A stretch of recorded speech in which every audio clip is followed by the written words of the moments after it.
Right, hello everyone. It has been such a long time since I last posted on this channel. I didn't even know when I was going to come back onto this channel. I mean, busy, life is so busy, right? So I'm back now, at least for this video. So we'll just take it one video at a time and see how we go. But yeah, I hope you are all doing well. Today is January 1st. 2023, so happy new year.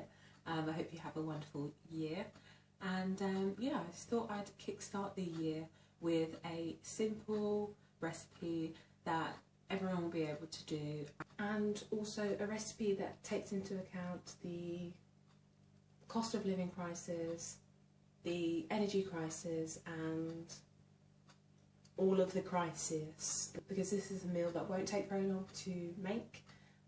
I'd say about 15 minutes, and yeah, it's just much quicker than many meat meals, because this is just veg.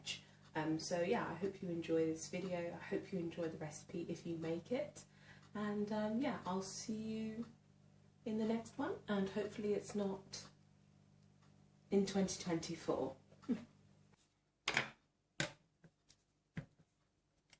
Okay, so we're going to start by chopping up 1 onion and 3 cloves of garlic. You can use whatever size onion you like, depending on how much onion you fancy in your curry. And also feel free to reduce the amount of garlic or add more garlic. I absolutely love garlic, but I've decided that on this instance I'll stop myself at 3 cloves.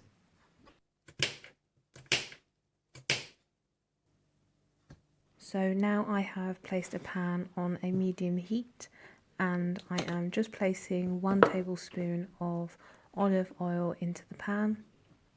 Once I've added the oil to the pan, I like to then pick up the pan and just swirl it around so that we can, move the oil around and it's not just all in the middle of the pan.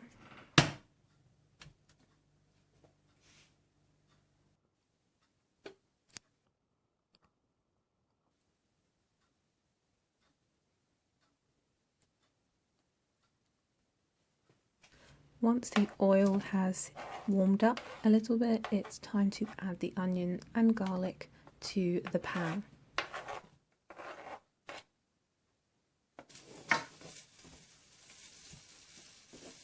So now it's just a case of leaving it to sizzle away for about 2 or 3 minutes. You will notice that the onions change ever so slightly and become a little bit translucent. At that stage, I would then go ahead and start adding the seasoning.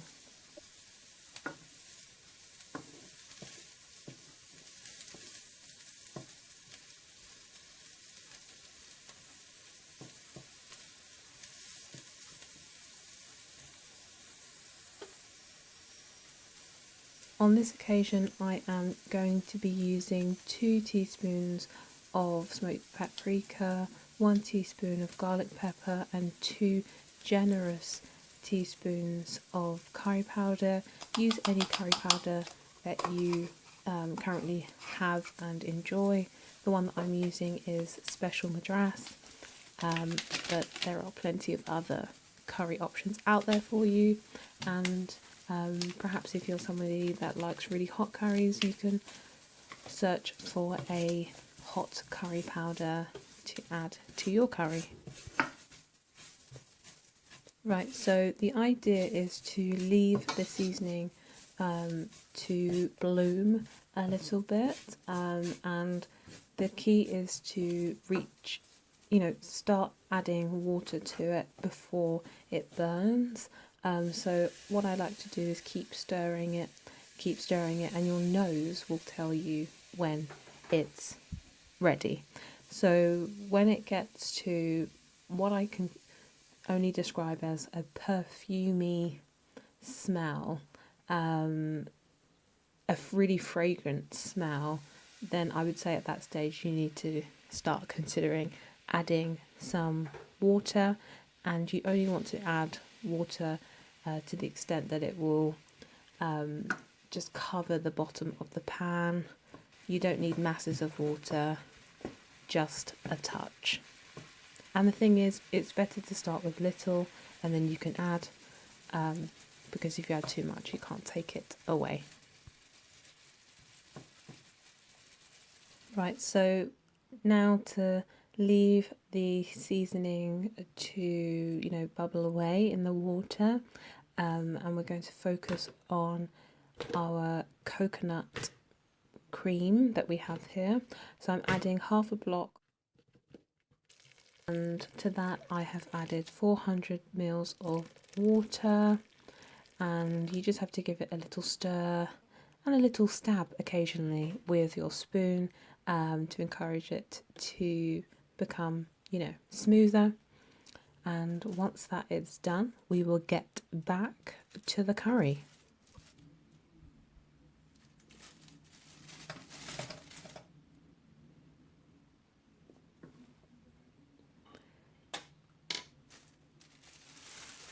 So now I am going to add butternut squash, and my butternut squash is frozen. I bought it fresh, but then froze it because I think it's a good way to, have things prepared when you can't be bothered to be cutting a butternut squash on New Year's Day.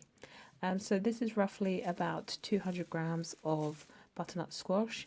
You can add more, you can add less. The wonderful thing about curries is that, you can just substitute different veg for things that you enjoy.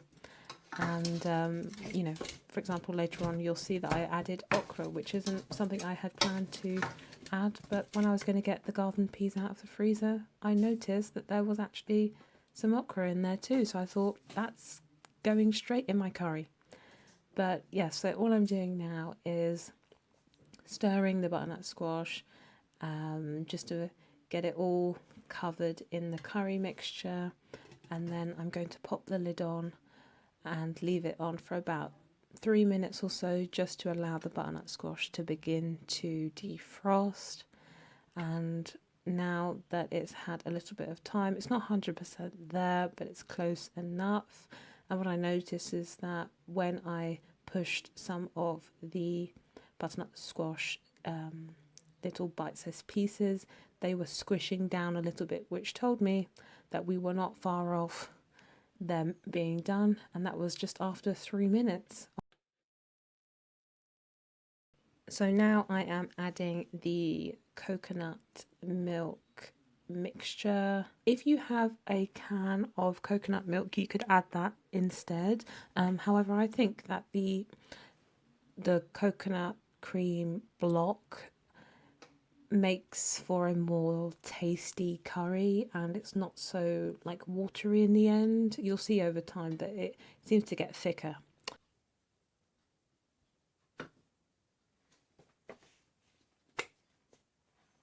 I'm adding some coriander. Absolutely love coriander. If you have fresh coriander, you can also add that. This is probably about 1 teaspoon of coriander. And now I'm going in again with another teaspoon of curry powder. I just like to add more nearer the end of the cooking process, and giving it a good stir.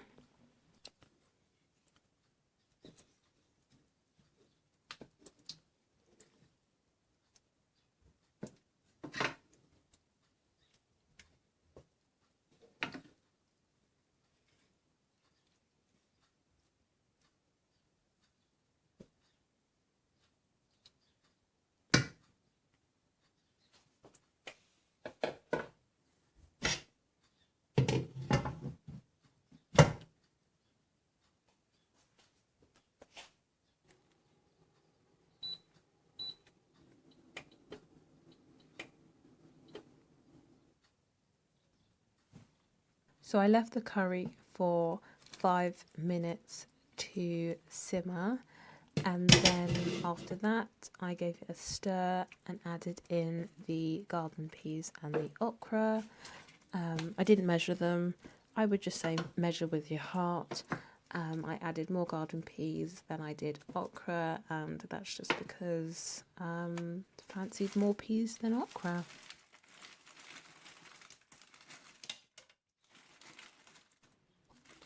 But I have put rough measurements for both the okra and the garden peas in the description box, just as some guidance, but I don't see where you could go wrong with adding peas and okra to the dish unless you were intending to add an entire bag of garden peas, at which point, yes, that would be slightly problematic, but I couldn't stop you, so you're welcome to do that if you want a pea intense curry.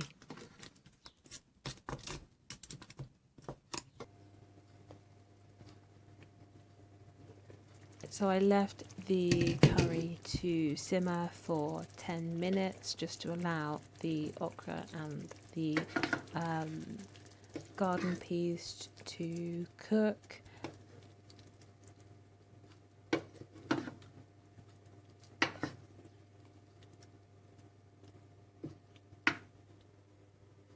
This is what it looked like afterwards.